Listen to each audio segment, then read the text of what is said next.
నమస్కారం.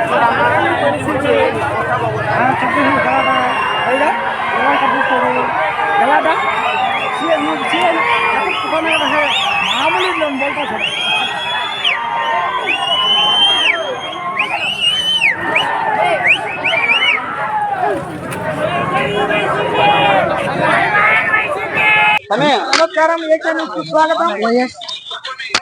జూన్ 4 పసుపు జాతర చూపిస్తానని చెప్పాను నా ఛానల్లో. అలాగే మన రాష్ట్ర మైనారిటీ సెల్ ఉపాధ్యక్షులు కూడా ఆ రోజు ఉమా అఖిలప్రియ గారి చివరి ర్యాలీ ఇక్కడే చాగల్మార్లో జరిగింది. ఆ రోజు చూశాం. ఇక్కడే మహబూబ్ టాకీస్ నందు ఈయన ఆధ్వర్యంలో మధ్యాహ్న భోజన కార్యక్రమము, అలాగే ర్యాలీ మీరంతా చూశారు. ఈ రోజు మనతో రాష్ట్ర మైనారిటీ సెల్ ఉపాధ్యక్షులు ఎన్న శంకర్ భాష గారు ఉన్నారు. ఈ గెలుపును ఈయన ఏ విధంగా ఆస్వాదిస్తున్నారు? చాలా కష్టపడిన నాయకుల్లో ఈయన ఒకరు. ఎందుకంటే కార్యకర్తలను అందరినీ కలుపుకొని పోవడం అంటే చాగల్మారిలో కత్తి మీద సామే. అలాంటిది ఇక్కడ చాగల్మారి. అందరికీ నమస్కారం, అస్సలాము అలైకుం. ఈరోజు చాలా ఆనందంగా ఉంది. నేను చెప్తూ వచ్చాను ఇంతకుముందు కూడా, ఒక రాష్ట్రానికి పెట్టిన శని, ఒక దరిద్రం ఎప్పుడు తొలగిపోతుంది అనే ఒక ఆలోచన, ఒక కోరిక అనేది బలంగా ఉంది. ఇప్పుడు ఏమంటే రాష్ట్రంలో ఎవరు కూడా సంతోషంగా లేరు. వేసే కొద్దిపాటి ఈ అమ్మఒడి ఇలాంటి దానికే ఓట్లు వేస్తారని చెప్పి అనుకోవడం భ్రమ. అది అంతకంటే మించిన ప్రోగ్రాం ఈరోజు చంద్రబాబు నాయుడు గారు మనకు ప్రకటించారు. సంక్షేమంతో పాటు అభివృద్ధి కూడా ఉండాలి. అభివృద్ధి చేయలేనోడు సంక్షేమం ఇచ్చేదానికి అర్హుడు కాదు. అంటే జగన్మోహన్ రెడ్డి రాష్ట్రానికి ముఖ్యమంత్రిగా ఉండేందుకు అర్హుడు కాడు అని ఈరోజు ఆంధ్రప్రదేశ్ ప్రజలు ఇచ్చిన తీర్పు. ఇదే 2019లో 151 సీట్లు ఇచ్చి, అప్పుడు ఏదో 23 సీట్లు అన్నారు. ఇప్పుడు అంతకంటే ఘోరంగా అవినీతి, అన్యాయం, దుర్మార్గం రాజ్యం వెళితే ఒక్క ఛాన్స్ అని ఇచ్చినప్పుడు మీరు ఎలా నిలుపుకోవాలి? అందుకే అంతకంటే ఘోరంగా ఇప్పుడు మిమ్మల్ని ఓడించారు ఆంధ్రప్రదేశ్ ప్రజలు. అందుకు నేను ఆంధ్రప్రదేశ్ ప్రజలకు అందరికీ నేను నమస్కారాలను చెబుతూ వాళ్ళకే నేను కృతజ్ఞతలు తెలియజేస్తున్నాను. ముఖ్యమైన విషయము, ఇప్పుడు మాకు అఖండమైన మెజార్టీ వచ్చిందని ఇప్పుడు మేము సంతోషపడడం లేదు. 2029 ఎలక్షన్లలో ఆ మెజార్టీ ఎలా నిలబెట్టుకోవాలనే ఆలోచన మేము చేస్తున్నాం. తప్పకుండా అలాంటి పరిపాలన ఈరోజు చంద్రబాబు నాయుడు గారు మీకు చూపిస్తారని ఈ వీడియో తరఫున నేను మీకు ఈ మీడియా ముఖంగా మీ అందరికీ నేను తెలియజేస్తున్నాను. వచ్చే 2029 సంవత్సరం కూడా తెలుగుదేశం పార్టీ ఇదే ప్రపంచంతో గెలిచే విధంగా పరిపాలన చంద్రబాబు నాయుడు గారు అందిస్తారని ఆశిస్తూ, ఆ భగవంతుణ్ణి, ఆ చంద్రబాబు నాయుడు గారిని, ఆయనను 74 ఏళ్ళ ఆ వయసులో ఇంత స్టామినా, కిందికి వంగి టెంకాయ కొట్టలేని జగన్ ఎక్కడ, కిందికి వంగి ఏ పనైనా కానీ ఒక అవతలికి దాటగలిగే అంత వయసుకున్న చంద్రబాబు నాయుడు గారు ఎక్కడ, ఈరోజు ఆ తేడా చూపించారు ప్రజలు. ఆళ్లగడ్డ కాన్స్టిట్యున్సీలో దాదాపు 13,000 ఓట్ల మెజార్టీతో ఉమా అఖిలప్రియ గారు గెలుపొందారు. మీరు ఈ మెజార్టీ వస్తాన్ని ముందే ఊహించారా? మాకు తెలుసండి, ఈ మెజార్టీ వస్తుందని మాకు తెలుసు. ఈ మెజార్టీతో అఖండంగా గెలుస్తారని కూడా తెలుసు. మేము అఖిలప్రియ గారికి ఎన్నోసార్లు చెప్పాము.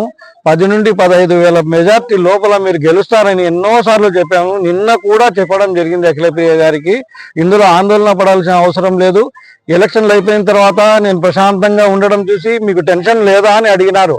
టెన్షన్ ఎందుకు, ఆల్రెడీ అఖిలమ్మ గెలిచేసింది, అది డ్యామ్ షూర్ అనే ఒక నాకు నమ్మకంతో నేను ధైర్యంగా ఆనందంగా తిరిగాను. గత 40 ఏళ్లుగా భీమా కుటుంబానికి వీరి అభిమానిగా ఉన్నారు. అలాగే చాగల్మారి మేజర్ గ్రామ పంచాయతీకి సర్పంచ్గా పనిచేశారు. అలాగే మండలంలో కూడా మీకు మంచి పరిచయాలు ఉన్నాయి. ఇప్పుడు చాగల్మారి మేజర్ పంచాయతీకి అభివృద్ధి కోసమని మీరు మేడం గారి వద్ద ఏదైనా ప్రతిపాదనలు పెట్టే ఆలోచన అయితే ఉందా సార్? తప్పకుండా అండి, మీరు పొరపాటు చెప్తున్నారు. 40 ఏళ్ళని అంతకు ముందు నుంచే మేము భూమా కుటుంబానికి అండగా ఉన్నాము, వారి కుటుంబం మాకు అండగా ఉన్నారు. మాకు కుటుంబపరమైన సంబంధం ఉంది. మేము కుటుంబ సభ్యుల్లాంటి వాళ్ళం ఒకరికొకరికి. అలాంటి సంబంధం ఉండబట్టే మేము భూమాతో 50 ఏళ్ళు దగ్గరగా మేము ప్రయాణం చేస్తున్నాము. ఊరి గురించి చెప్పారు. ఈ ఊర్లో మెయిన్గా 1వ వార్డులో నీళ్లు నిలబడిపోతున్నాయి. డ్రైన్ వ్యవస్థ సరిగా లేదు. రోడ్లు అయితే వాళ్ళు వేశారు కానీ ఒక ప్లాన్ లేకుండా చేశారు. ఫస్ట్ ఈ ఊర్లో ఊర్లోని మురుగునీరు బయటకు వెళ్లే విధంగా మురుగు వ్యవస్థను నేను సరిచేయాలనే ఉద్దేశంతో ఉన్నాను. ఇక్కడ ఒక మాస్టర్ ప్లాన్ తీసుకొని డ్రైనేజ్ వ్యవస్థ ముందుగా నేను బాగు చేయాలనే ఆలోచనతో ఉన్నాను. కాబట్టి డ్రైనేజ్ వ్యవస్థ ఫస్ట్ మేము చేయడం జరుగుతుంది. ఇప్పుడైతే చాగల్మారిలో తెలుగుదేశం కార్యకర్తలు చాలా కష్ట నష్టాలతో ఓర్చుకుని మీ వెనుకల ఉన్నారు, మీరు వాళ్ళ ముందర ఉన్నారు. ఏ కష్టం వచ్చినా నేనుండా అని మీరైతే వెళ్తున్నారు. వచ్చే 5 సంవత్సరాలు కార్యకర్తల కోసం మీరు ఏమన్నా ప్రణాళిక రచించున్నారా సార్? ప్రణాళికలు అంటే కార్యకర్తల కోసం రచించేది కాదు, అవసరమైనప్పుడు ఉపయోగపడేది. కార్యకర్తలకు నాయకత్వం అనే పని చేసే పని. మేము ఇన్నాళ్ళు అధికారం లేకుండా కానీ మా కార్యకర్తలకు మా కుటుంబ సభ్యుల్లాగా మా ప్రాణంలాగా చూసుకొని మేము అండదండలుగా అందిస్తున్నాం. ఒకటి ఏంటంటే కార్యకర్తలకు ఇప్పుడు హుషారుకున్నారు, 5 ఏళ్ళు కొనసాగిస్తారా అన్నారు. కార్యకర్తలకి సరైన డైరెక్షన్ ఇస్తూ సరైన మార్గంలో ఇప్పుడు చూశారు. ఇంతవరకు పగ సాధించడం, ఇబ్బంది పెట్టడం ఒకటి చేశారు. ప్రజలతో మేము అలాంటివి పెట్టుకోము. అందరూ మా కన్నబిడ్డలు లాంటి వాళ్ళే మాకు. కాబట్టి అందరినీ సమానంగా చూసుకుంటూ మంచి చేసుకుంటూ పొమ్మని నేను ఎప్పుడు కార్యకర్తల్ని ప్రబోధిస్తాను. Okay sir, thank you very much. మా ఛానల్ కు ఫస్ట్ ఇంటర్వ్యూ ఇచ్చినందుకు thank you sir. AK news తో అక్బర్. ఈ రోజు చాలా వరకు కార్యకర్తలతో ఉదయం నుంచి ఇక్కడ అన్సరన్న గారు ఇక్కడే కార్యకర్తలతో ఇంటికి పోకుండా పాపం ఇక్కడే ఉన్నారు ఉదయం నుంచి. ఇంతవరకు ఫలితాలు చూస్తా ఉన్నారు. గెలుపు ఓకే అయిపోతానే కార్యకర్తలు అందరూ వచ్చి అన్నను కలుస్తున్నారు, సెల్ఫీలు, ఫోటోలు. ఇది చాగల్మారి మండల కేంద్రమైన చాగల్మారిలోని పరిస్థితి. ఏకే న్యూస్ తో అక్బర్.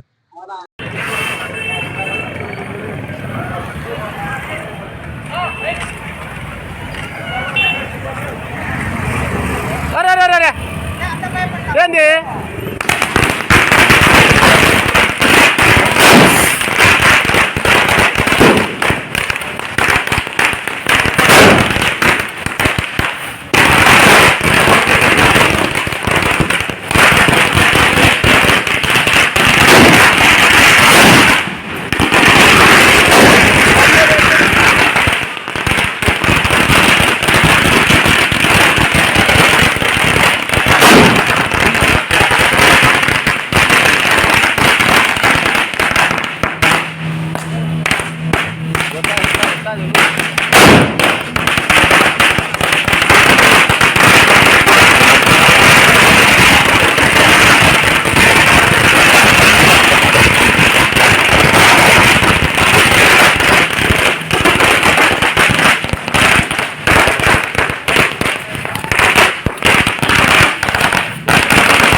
పాలానికి అంతం. ఇది కొత్త సంవత్సరం కావచ్చు, దసరా కావచ్చు, రంజాన్ కావచ్చు, ఏదైనా కానీ మాకు గొప్ప పండగ. ఇది పెద్ద పండగలో ఒక పండగ ఈరోజు. ఇది అరాజక పాలనకి అంతమైన రోజు. మాకు న్యూ ఇయర్ మాదిరి మా అందరికి ఆంధ్రప్రదేశ్ రాష్ట్ర ప్రజలందరికీ కొత్త రకము, కొత్తదనము, కొత్త పరిపాలన రాబోతుంది. అందరం ఆంధ్రప్రదేశ్ ప్రజలందరూ శుభాకాంక్షలతో హ్యాపీగా నిరాడంబరంగా నిర్భయంగా బతికే స్వేచ్ఛ మనకి ఇచ్చింది చంద్రబాబు నాయుడు గారు, మోదీ గారు, జనసేన నాయకుడు పవన్ కళ్యాణ్ గారు ఇచ్చినారు. దీన్ని మనం మరి గ్రామస్తులకు గ్రామ సర్పంచ్ అంతర్భాష డ్రైవర్ నేను చెప్తున్నాను. కానీ అలాగని ఒక పార్టీ గురించి చెప్పడం లేదు. కానీ న్యాయం నీతి నిజాయితీ అంటే మన వర్గం చాగలమర్రి మండలంలో అంతరన్న ఒకటి బావులో చేసే పని ఏమంటే ఒకటి పెట్టడం ఒకటి చంపడమే తప్ప అంతరన్న భిక్ష పెట్టడమే తప్ప అంతరన్న చేసే పని కాదు. తెలుగు వైఎస్ఆర్ పార్టీలో ఏముందంటే అమ్మ ఒడి పెట్టినాడు, ఈ ఒడి పెట్టినాడు, కానీ చంద్రన్న బీమా పథకము, దులాంగ పథకము అన్ని పథకాలు పెట్టినాడు, అన్ని చేసినాడు.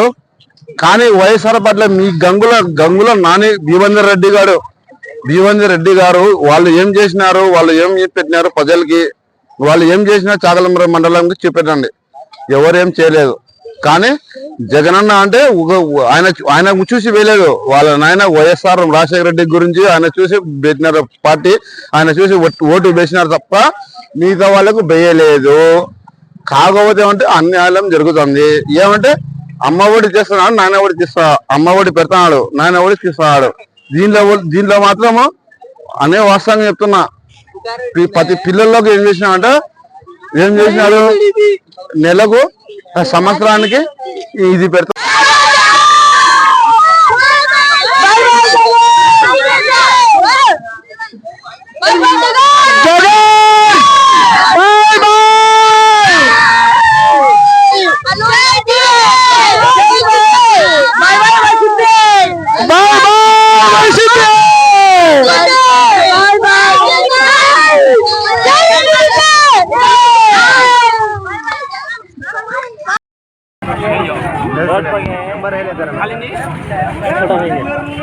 सबको